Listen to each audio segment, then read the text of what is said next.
안녕하세요, 구독자님들. 저는 서울에 거주하고 있는 30대 초반의 여자예요. 결혼은 이제 3년 차이고 아직 아이는 없습니다. 3살 연상의 남편이랑은 맞벌이를 하며 아직 전셋집 탈출을 못한 상태이고요.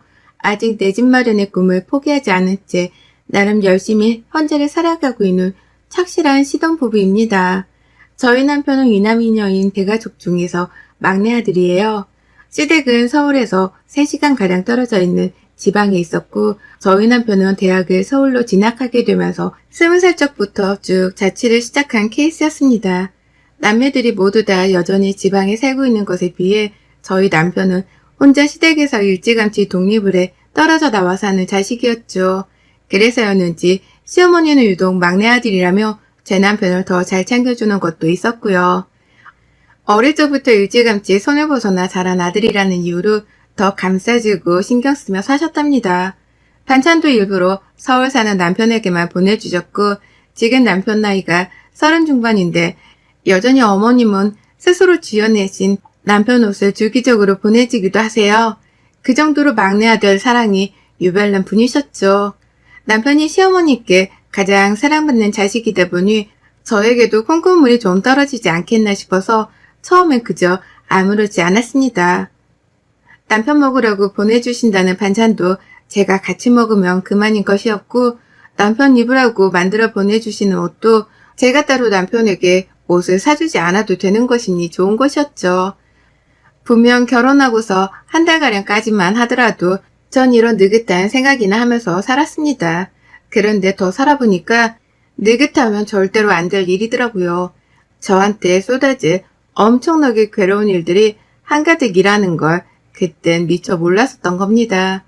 저희 어머님, 제 남편 사랑이 유별나긴 하셨으나 그렇다고 해서 저까지 유별나게 좋아를 해주시는 건 절대 아니셨습니다. 남편 먹으라고 반찬을 보내기는 하셨으나 제가 갑각류 알러지 때문에 잘 먹지 못한다는 게 반찬을 일부러 산더미처럼 쌓아 보내주기도 하셨고요. 보란듯이 남편만 먹이겠다는 마음이신 건지 반찬통마다 우리 아들에게 라는 쪽지를 붙이셔서는 남편만 손대라는 듯이 택배를 보내기도 하셨었죠. 옷도 남편 여름 옷만 쏙, 여름 잠옷에 겨울 티셔츠만 쏙 만들어서는 택배로 보내주시고, 저한테 전화를 하셔서는 옷을 망가뜨리지 말고 잘 씻어다가 말리라며 잔소리만을 늘어놓는 어머님이셨습니다. 남편을 잘 챙겨주긴 하셨으나 그렇다고 해서 와이프인 저한테까지 콩고물이 떨어지는 일은 절대로 없었어요. 그러니 저도 슬슬 아들 사랑만 유별난 시어머니라는 생각을 하게 되었죠. 집안은 늘 반갑지 않는 시어머니의 반찬들로 쌓여가기 시작했고, 다 제때 먹지 못해서 버리는 음식이 투성이었음에도 불구하고 어머님은 꾸준히 갑각류 반찬들을 산더미처럼 쌓아 보내셨습니다. 그래도 천만다행이었죠. 내 집을 자기 집처럼 드나들지 않는 게 어딘가 싶었거든요. 그것만큼은 끔찍해서 절대로 못 봐준다 싶었는데요. 세상에, 어머님이 저희 집에 오지 않는 대신 저희를 어머님 집으로 부르시더라고요. 3시간이 걸리는 시댁까지 한 달에 한 번, 많게는 2번이나 말입니다. 분명 말씀드렸듯이 저희 남편은 막내 아들이고 집안에 장남인 아주버님이 계셨는데요. 아주버님이 결혼을 하고 형님이랑 시댁 제사일이나 경조사에 손을 딱 놓는 바람에 시어머니와 형님 간의 갈등이 이만저만이 아니었어요. 제가 시집을 왔을 때에는 이미 그 갈등이 최고조에 달하는 중이었고요. 그렇다 보니 어머님은 장남 맏며느리 노릇을 해주지 않은 아주버님과 형님을 대신해서 저희 부부에게 기대를 걸기 시작하셨죠. 비록 막내 아들이지만 집안의 제사도 챙기고 며느리 노릇도 팍팍 해가면서 집안의 보탬이 되라고 말입니다. 막내 아들한테 잘 보이기 위해서 음식이나 옷을 가지가지 택배로 보내오셨던 건지 어머님은 슬슬 시댁으로 오라는 말을 부쩍 자주 하기 시작하셨고요.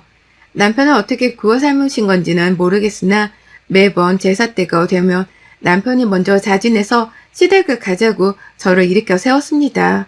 한 달에 한 번씩 저희 부부는 회사에 출근하지 않는 소중한 주말에 시댁을 찾아가야 했고요.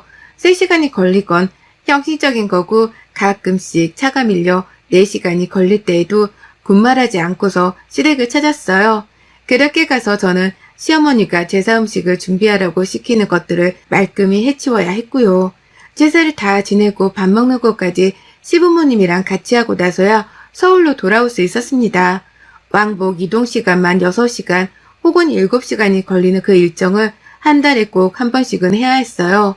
시어머니 생신이거나 시아버지 생신이 있으면 또 축하를 해드려야 한다면서 시어머니가 불러내셨고, 그러면 저희는 저번 주에 제사를 지낸다고 갔던 시댁을 또다시 주말이 되자마자 찾아가야 했답니다.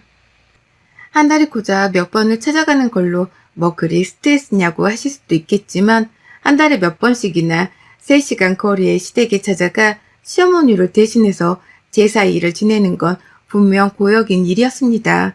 내 친정 부모님도 결혼하고 그리 자주 뵙지를 못했는데 제사라는 노동을 하려고 시댁에 한 달마다 찾아가는 건 어처구니가 없는 일이었죠. 남들은 어쩌다 한 번씩 보고 산다고 하는데 저는 잊을만 하면 또다시 한 달이 지나서는 시댁을 가야 할 일이 찾아오니 미쳐버릴 지경이었네요. 그걸 아는지 모르는지 남편은 늘 엄마가 허리가 안 좋으시대. 오늘은 감기에 걸리셨나봐. 드라이브 할 겸 갔다 오자. 라는 말로 저를 꼬드겼고요. 그렇게 저희 부부는 시어머니의 주도하에 남편의 합세로 시댁을 자꾸만 방문해야 했답니다. 그렇게 시댁에 가고 나면 본격적인 지옥 훈련이 시작되었죠. 한두 번은 제사 음식을 같이 만드시더니만 언젠가부터 시어머니가 제사 요리를 하는 것에 손을 딱 놓아버리셨어요. 이제는 며느리가 혼자 해도 된다고 하시면서 저에게 모든 일을 떠맡겨버린 이유 때문이었죠.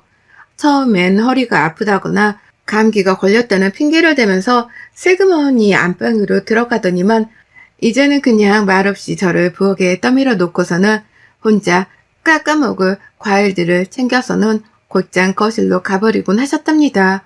가서 남편 입에 들어갈 과일을 깎아주며 그저 좋아라 웃고 떠들어대기만 하셨죠.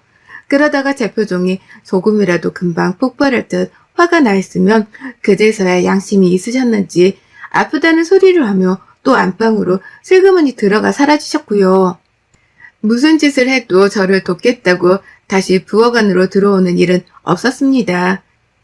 그 바람에 저는 3시간이 걸리는 짧지 않는 드라이브를 해서 시댁까지 간 걸로도 모자라 바로 제사 음식을 차려내겠다며 부엌 안에서 내내 서 있어야 했죠.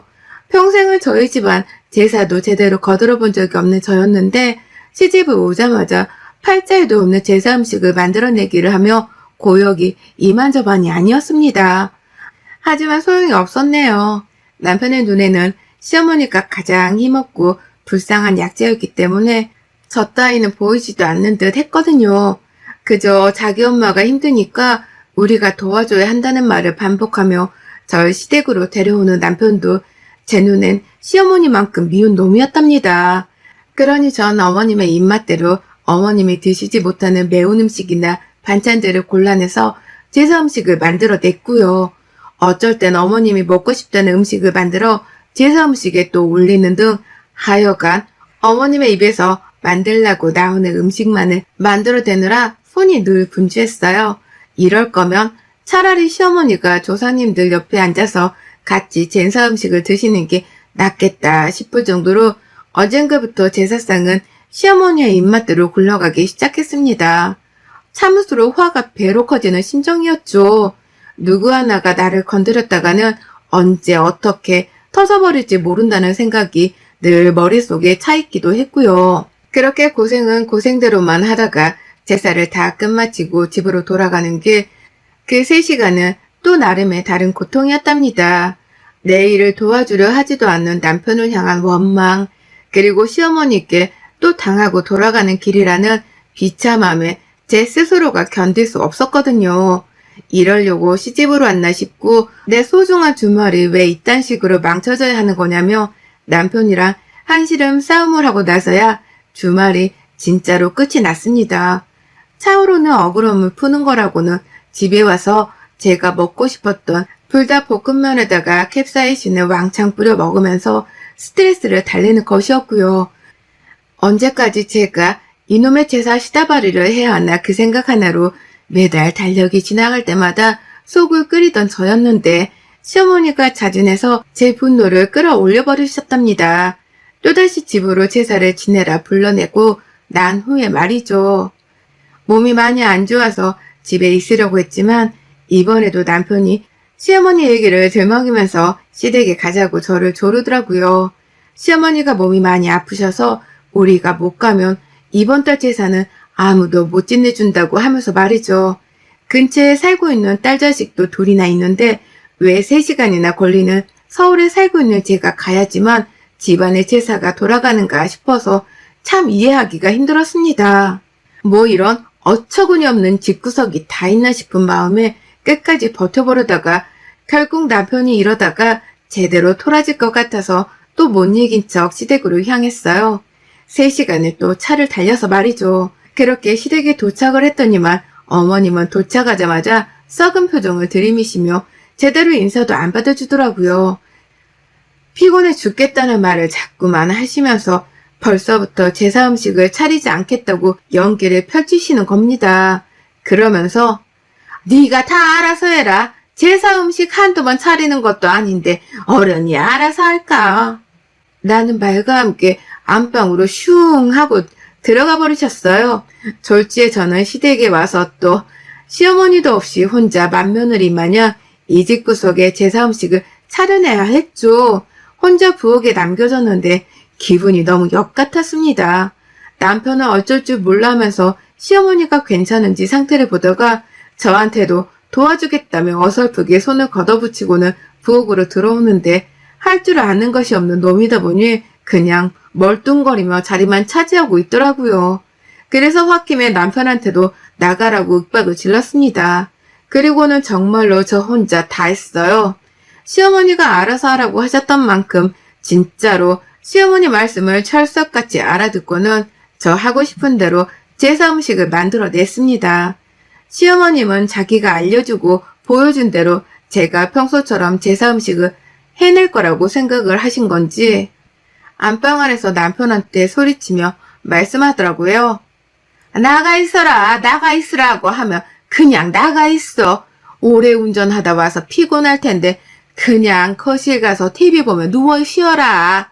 라고 말이죠. 제가 남편한테 윽박을 지른 게 내심 속으로 열불이 나신 건지 큰 소리를 뻥뻥 내면서 남편한테 좀 쉬라고 친히 말을 거두셨어요. 저도 똑같이 3시간을 차 안에서 달려 도착을 했는데 저한테는 쉬란 소리를 한마디도 안 하면서 말입니다. 속으로 시어머니를 향한 욕이 육성으로 터져 나오려 할 때마다 저는 뭐에 홀린 듯이 제사 음식을 만들어냈어요. 눈에서 불이 날 정도로 거침없이 칼질을 했고 그러다 고추를 발견했죠. 어머님이 매운 음식을 못 드셔서 시댁에는 원래 고추가 하나도 없는데요. 열받은 채로 막 냉동실을 뒤지고 있다가 아주 우연찮게 조그마한 빨간 고추들을 여러 발견했습니다. 보아하니 시아버지가 술을 좋아하는데 아버님 해장용으로 국을 만들다가 남긴 고추인 듯 했어요. 잘라낸 냄새를 맡자마자 올라오는 매운 향에 섬뜩 놀래긴 했지만 그걸 발견하자마자 옳다구나 싶었습니다. 그리고는 저 몇 개 없는 고추를 어떻게든 다 써보겠다며 전에도 넣고 국에다 넣어가며 온 제사 음식에 고추를 나눠 넣었어요. 잘게 잘라서 익으면 매운맛이 사라질까 싶어서 음식 조리를 다 하고 난 후에야 데코용으로 음식 가지가지 사이에 쑤셔 넣어버렸습니다. 제 눈에는 딱 봐도 고추들이 곳곳에 서려 있어서 매운 냄새나 향이 저도 모르게 올라오는 중이었는데요. 남편이나 시아버지 그리고 시어머니의 눈에는 그게 하나도 보이질 않는 건지 아무도 눈치를 채지를 못하더라고요. 그렇게 저는 어머님 말씀대로 제 마음대로 제사상을 차려냈고요. 제가 혼자서 생고생을 해가며 만든 음식으로 저희 시댁은 그날의 제사를 모두 다 치러냈습니다. 평소처럼 시어머니는 제가 음식을 다 차려냈다는 말을 듣고 나서야 안방을 슬그머니 나오셨고요. 그렇게 나와도 제사 음식 옮기는 걸 한 번도 도와주려 하질 않은 채 편안히 제가 해내는 일을 지켜보기만 하다가 시아버지와 함께 제사를 치르셨죠. 그래봤자 아버님이 주도하는 제사를 옆에서 지켜보는 게 전부이긴 했지만 말이죠. 그리곤 대망의 식사 시간이 찾아왔습니다. 아무것도 하지 않은 주제에 시어머니는 뭐가 그리 힘드셨는지 죽는 소리를 해가면서 상 앞에 앉더라고요. 그리고 전 특별히 고추가 많이 들어간 전과 국을 시어머니 앞에 내려놓고는 드시라고 드렸어요. 시어머니는 아무것도 모르고 자리에 앉자마자 괜히 음식을 한번 훑어보더라고요. 전 모양이 좀 삐뚤어졌다느니 구간에 든 두부 크기가 제 각각이라서 보기 별로라느니 하면서 한마디씩 거들며 음식에 핀잔을 놓았습니다. 그리고는 한 숟갈씩 음식을 입에 가져다 대기 시작하셨죠. 전 어머님이 뭔 말을 하더라도 상관없었어요. 엿먹으라고 내가 직접 음식 안에 넣어둔 매운 고추들이 한가득인 걸 안다는 사실만으로도 제 속에서는 승리의 환호성만이 터져 나왔으니까요. 그리고 아니나 다를까 시어머니는 제가 제 마음대로 차렸던 제사 음식들을 먹다 말고 맵다고 난리를 치기 시작하셨습니다. 숨을 헐떡이면서 아니 근데 이게 원래 이렇게 매운 음식인가? 라는 말로 갸우뚱하며 음식을 드시더니만요. 이게 꼭 매운 걸 제대로 씹어버린 건지 아니 여기다가 고추를 넣은 거야? 그게 어디서 났길래? 라며 저를 향해 바로 시뻘개진 얼굴로 노려보기 시작하셨어요. 차마 화를 내고는 싶으나 속에서 차오르는 매운맛들이 감당이 되질 않았던 건지 어머님은 매운 걸 어떻게든 가라앉히겠다며 바로 숟가락을 집어 국물을 뜨셨는데요. 국물 속에도 들어있는 화한 매움이 차올라 어머님의 입안을 감당이 안 되도록 만들었죠. 시뻘개진 얼굴로 땀까지 삐죽거리며 흘리기 시작한 시어머니는 내가 이 나이 먹고 매운 음식 감당되는 줄 아니? 아휴, 누가 물 좀 갖다 줘! 놔주고 물 좀 줘! 라면서 흥분한 채로 소리를 지르기 시작하셨고요. 남편이 허겁지겁 가져다주는 물을 마시면서는 급기야 맵다고 눈물까지 흘리더라고요. 땀은 비 오듯이 쏟아지고 있었고요. 그러다 어머님이 겨우 한마디를 내뱉으셨습니다. 제사상에 누가 고추 올리래! 라고 말이죠. 더 말을 못하셨지만 눈으로는 저를 조깃듯이 노려다 보시는데 저도 홧김에 할 말은 해야겠더라고요. 그래서 대답을 했습니다. 아주 명쾌 상쾌 통쾌하게 말이죠. 제 마음대로 차리라면서요. 그래서 제 마음대로 좋아하는 고추 팍팍 넣고 차렸는데 뭐 문제 있어요? 라고 말입니다. 시어머니는 말을 잊지 못하셨어요. 어떻게 마음대로 하랬다고 고추를 이렇게 넣어서 맵게 만드냐며 목턱까지 하고 싶은 말이 많은 듯 보였지만 끝내 말을 잊지는 못하신 채 기가 막힌다며 한숨만 죽어라 하시더라고요. 물은 벌컥벌컥 마시다가 화장실에 가고 싶었던지 급하게 화장실 안으로 주량량을 치셨고요. 그리고 나서 주변을 살펴봤더니만 시아버지며 남편이며 고래 싸움에 새우등이 터져서는 다 같이 땀을 뻘뻘 흘리며 음식을 잡수고 있었습니다. 음식이 매운데 요리를 한 제 앞에서 뭐라 말은 못하고 있다가 시어머니가 맵다고 먼저 터지고 나서야 하나둘 물을 나눠 마시면서 그제서야 지들 몸에서 나오는 땀을 닦아내더라고요. 그 와중에도 남편은 어찌나 찌질하게 시어머니 눈치에 제 눈치까지 보면서 땀을 닦아내던지 확 그냥 마음 같아서는 집에 있는 고추랑 고추는 싹 다 싸그리 주워 담아서 던져버리고 싶었답니다. 저는 혼자서 아랑곳하지 않고 밥을 먹었어요. 저는 매운 음식을 좋아해서 그런지 아무것도 저를 힘들게 하는 것도 없었습니다. 오히려 화한 것이 올라오는 게 평소보다 더 맛있다며 더 즐겁게 제사 음식을 먹었네요. 이런 제 앞에서 시어머니는 궁시렁대며 결국 밥상에서 먼저 일어나셨고요. 나중에 들어보니 화장실 안에서 코까지 푸는 건지 코푸는 소리를 내면서 깊은 한숨을 쉬고 계시더라고요. 급기야 새밥을 가지고는 도로 밥상 앞으로 오셨다가 제가 숨겨놓은 고추가 들어있는 전을 한번 잘못 드시고서는 조상님이 놀래서 살아 돌아오시겠다! 라고 하면서 놀라서는 부엌으로 달려가셨답니다. 먹던 걸 바로 뱉겠다면서 말이죠. 그렇게 시어머니는 결국 제가 차린 제사상을 먹겠다고 밥상으로 다시 되돌아오지를 못하셨어요. 먹던 걸 뱉겠다고 부엌으로 가버리시자마자 입을 싹 헹구고는 말도 없이 안방으로 기어 들어가 버리셨죠. 보통 같으면 아픈 척을 하면서 일을 안 하겠다고 들어갔을 안방이었는데요. 이번에는 제가 만든 음식으로 엿을 단단히 드시고 난 후 완전 패배를 인정하고는 입까지 다무신 채로 도망을 치신 것이었습니다. 그런 시어머니 태도에 저도 이번 싸움의 승리를 확신했고요. 먹는 걸로 이러는 게 많이 치사하다는 걸 너무나 잘 알고는 있었으나 먼저 치사한 방법으로 며느리를 구워 삶으로 하셨던 시어머니를 향한 분노가 더 컸기에 이번 일은 쌤쌤이 치기로 했답니다. 절대로 고추를 많이 넣어 죄송하다고 사과를 드릴 생각도 없었고요. 저는 혼자 말끔히 밥을 해치워 먹고서는 시어머니가 드시지 못할 것 같으니 내가 챙겨가겠다며 남은 음식들까지 싹 다 들고서는 시댁을 나왔어요. 시댁에는 거실 한복판에 덜 치워진 제사 음식들과 상차림으로 여전히 널브러져 있었는데요.